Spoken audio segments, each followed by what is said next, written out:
ஆக்சுவலாக இன்றைக்கி வந்து பஸ்ஸு புக் பண்ணியிருந்தேன். Chennai to Bangalore SPS luxury travel சொல்லிட்டு ஒரு கம்பெனி. இது ரொம்ப டைட்டான சுச்சுவேஷனில் தான் நானே வந்து பஸ்ஸை வந்து புக் பண்ணேன். என்ன ஆச்சுன்னா இன்றைக்கி பஸ்ஸு டிலேன்ற இன்ஃபர்மேஷன் எதுவும் வரல, ட்ராக்கிங் ஐடி வரல. 9:10க்கு பார்த்தீங்கன்னா என்னோடய பஸ்ஸு ஒரு 8:45க்கே வந்து ரீச் ஆகிட்டேன். 9:10க்கு தான் வந்து எனக்கு பஸ்ஸு. ஸோ ஒரு ½ hour முன்னாடியே வந்து உட்காந்துட்டேன். 9:10க்கு தான் ட்ராக்கிங் ஐடியே ரிலீஸ் பண்ணுறாங்க. நான் அதில் மெசேஜில் சைடில் போடுறேன் பாருங்கள். பஸ்ஸோட பேர் பாருங்கள், SPS லக்ஸரி ட்ராவல்.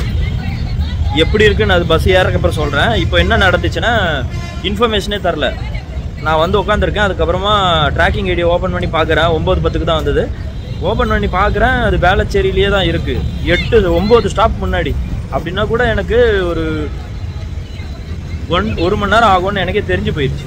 அப்புறம் ஒரு ½ hour டிரைவருக்கு கால் பண்ணிவிட்டு கேட்டால் இந்த மாதிரி ஃபஸ்ட்டு கால் பண்ணால் எடுக்கவே இல்லை. அதுக்கப்புறமா எவ்வளோ கால்ஸ்க்கு அப்புறம் ரிசீவ் பண்ணி எடுத்துட்டார். எடுத்துக்கப்புறமா இந்த மாதிரி என்ன ஆச்சு அப்படின்னா, பஸ்ஸே நவுறின மாதிரி தெரியலையே அப்படின்னா, இந்த மாதிரி பஸ்ஸு கொஞ்சம் டிலே, ½ hour டிலேன்னு சொல்லி சொன்னாங்க. சரி, அப்புறம் நான் வந்து கால் வச்சுட்டு ஒரு ½ hour வெயிட் பண்ணேன். இப்போ பார்த்தீங்கன்னா 9:40 ஆகுது டைமு. இப்போ கால் பண்ணி கேட்டால் இன்னொரு 45 மினிட்ஸ் ஆகுமா. ஆக மொத்தம் 1.5 hour வெயிட் பண்ண வச்சுட்டாங்க. அந்த டிரைவர்கிட்ட கேட்குறேன், 2வது தடவை கால் பண்ணப்போ இந்த மாதிரி சொல்கிறாரு, பஸ் ரிப்பேர்னு ஆல்ரெடி நான் பேக்கெண்டில் இன்ஃபார்ம் பண்ணிட்டேன். அவங்க எல்லாருக்கும் வந்து மெசேஜ் ஃபார்வர்ட் பண்ணிட்டாங்க பஸ் டிலேன்னு சொல்லி அப்படின்னு சொல்கிறாங்க. ஆனால் ஒரு மெசேஜ் கூட எனக்கு ரிசீவ் ஆகலை இப்போ வரைக்கும். நான் அந்த பேக்கெண்ட் டீமுக்கு கால் பண்ணி கேட்டேன், அந்த SPS லக்ஸரி ட்ராவல்ஸ்க்கு. அவங்க நான் அப்டேட் பண்ணுறேன் சார், இருங்க சார் செக் பண்ணிட்டு சொல்கிறேன்னு சொல்லி காலை கட் பண்ணிட்டு போயிடுறாங்க. இதுதான் அவங்களோட மொத்த ரெஸ்பான்ஸாக இருக்குது. ரொம்ப ஃபஸ்ட்டு கேவலமாக இருக்குது. ப்ரியாராக ஒரு இதுவும் அனுப்பலை. ட்ராக்கிங் வந்து கரெக்டாக 9:10க்கு எனக்கு பஸ் ஏற டைமிங் கொடுத்துருக்கானுங்க. 9:10க்கு வருது ட்ராக்கிங் ஐடி. அப்போ தான் ட்ராக் பண்ணோம். எனக்கு முன்னாடியே கொடுத்துருந்தா நான் வீட்டிலே இருந்து நான் ட்ராக் பண்ணி நான் அங்கேயே பார்த்து அங்கேயே ஒரு 1 hour ஸ்டே பண்ணிட்டு வந்திருப்பேன்.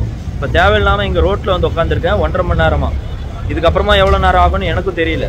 பஸ் வந்ததுக்கப்புறமா நான் பஸ் எப்படி இருக்குன்றதை நான் காட்டுறேன். ட்ராக்கிங் ஐடி தரலை, கால் பண்ணால் எவனும் எடுக்கவே இல்லை. டிரைவர் வந்து அவரோட கன்சர்ன் சொல்லிட்டார், பஸ் ரிப்பேர்னு சொல்லி அங்கே சொல்லிட்டாங்க. ஆனால் அந்த பேக்கெண்ட் டீமு இன்னொரு வேலையும் பண்ணியிருக்கு. அனுப்பின மெசேஜில் டிரைவரோட நம்பரு ப்ளஸ் கீழே வந்து ஒரு 3 நம்பர் கொடுப்பாங்க இல்லையா, SPS ட்ராவல்ன்ட்டு. ஸோ அதில் வந்து ஒரு ஹோட்டல் புக்கிங் நம்பரை போய் கொடுத்து வச்சுருக்கானுங்க. நான் அந்த நம்பருக்கு கால் பண்ணுறேன், யாரும் ரீச் பண்ணலன்னு சொல்லிட்டு ஹோட்டலுக்கு கால் போய்கிட்டு இருக்கு. சார் ஹோட்டல் புக்கிங்ன்றாங்க. எதுக்கு இந்த நம்பரை பஸ் புக்கிங்கை இதில் ஆட் பண்ணி வச்சு அனுப்பி விட்ருக்கீங்க அப்படின்னாங்கன்னா, பைத்தியக்காரங்களா? கால் பண்ணி கேட்கும்போது எவனும் காலை எடுக்க மாட்டேங்க, ஹோட்டல் புக்கிங் கால் போகுது அப்படின்னு. சாரி சார், நாங்கள் ரிமூவ் பண்ண மறந்துட்டோம்னு சொல்கிறானுங்க. இதில் எதுவுமே சரியில்லை. ஆக்சுவலாக இவங்களோட சிஸ்டமே சரியில்லை, சுத்தமாக எதுவும் சரியில்லை. மெசேஜ் அனுப்ப மாட்டுறாங்க, அனுப்புனா அதில் தப்பான நம்பர். எந்த கால் போட்டாலும் யாரும் எடுக்க மாட்டுறாங்க. டிரைவர் அண்ணா வந்து எதுவுமே சொல்ல முடியாது. என்னென்னா அவர் வேலை மட்டும்தான் செய்கிறாரு. பேக்கெண்ட் டீம் சுத்தம் வேஸ்ட்டு. கால் பண்ணால் ரெஸ்பான்ஸ் பண்ண மாட்டோம். அப்படியே ரெஸ்பாண்ட் பண்ணாலுமே பாதியிலே வச்சுட்டு போயிடுறாங்க. எந்த ஒரு பதிலுமே இல்லை. நான் இப்போ வீடியோ மேக் பண்ண காரணமே அவ்வளோ அலைச்சல். நான் வந்து அடித்து பிடிச்சி ஆட்டோவில் ஓடி வந்தேன். நான் இப்போ வந்து உட்காந்தா 1.5 மணி நேரம் வெயிட் பண்ணிவிட்டு இதுக்கப்புறமா பஸ் எப்படி வருதுன்னு நான் பார்க்கலாம். நான் வந்து பஸ் ஏறினதுக்கப்புறமா பஸ்ஸுக்குள்ளே எப்படி இருக்குன்றதையும் நான் காட்டிடுறேன். ஏன்னா ஒரு விஷயத்த மட்டும் நம்ம பார்த்து சொல்ல முடியாதுன்னு சொல்லிட்டு பஸ்ஸுக்குள்ளே என்னென்னலாம் இருக்குது, என்ன விஷயங்கள் நல்லா இருக்குது நல்லா இல்லைன்றதையும் பார்த்து இனிமேலாம் எந்த விஷயத்தையும் நான் விட போகிறதில்ல. சும்மா நமக்குன்றது நிறைய விஷயம் வந்து இதேமாரி பண்ணிக்கிட்டு இருக்கானுங்க. நான் ஒரு 2 வாட்டி இந்த மாதிரி மிஸ்டேக் ஆகிருக்கு. அது ஒரு ½ hour வெயிட் பண்ணியிருக்கேன், 45 minutes வெயிட் பண்ணியிருக்கேன். 1.5 hour 2 hours வெயிட் பண்ணுறது இப்போ தான். இவங்க இப்போ கூட சொன்ன டைமுக்கு வரமாட்டாங்கன்னு எனக்கே தெரியும். ஏன்னா ட்ராக்கிங் இதுவில் பார்த்துக்கிட்டு தான் இருக்கேன். அதுவும் வேலை செய்யலை, வேஸ்ட்டு, எதுவும் ஒர்க் ஆகலை. அவங்களா கால் பண்ணுவாங்க பார்த்தா அதுவும் காலே பண்ணல. ஒரு கால் கூட ப்ரியாராக பண்ணல, யாரும் எதுவும் ரெஸ்பாண்ட் பண்ணல. நான் காலையில் போய் ஏர்லியராக இறங்கணும். நான் ஒரு அர்ஜென்ட் ஒர்க்காக போய்கிட்டு இருக்கேன்.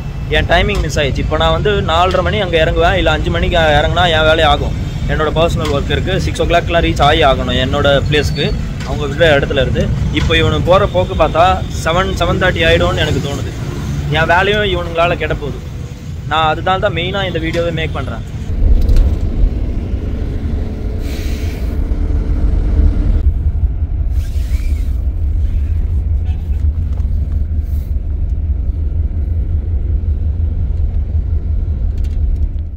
சொன்ன மாதிரி பஸ் எல்லாமே ஓகே தான். பட் ஆனால் வந்து சார்ஜர் பாயிண்ட் ஒர்க் ஆகலை.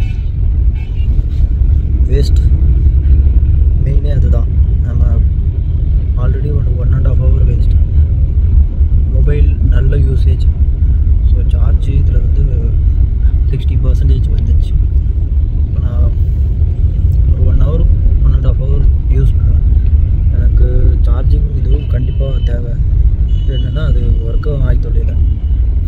மற்றபடி பஸ்ஸெல்லாம் ஓகே தான். பட் ஆனால் இவங்க பிஹேவியர், இவங்க கரெக்டான ஒரு இது இன்ஃபர்மேஷன் கொடுக்காது தான் எனக்கு ஒரு கோவம்.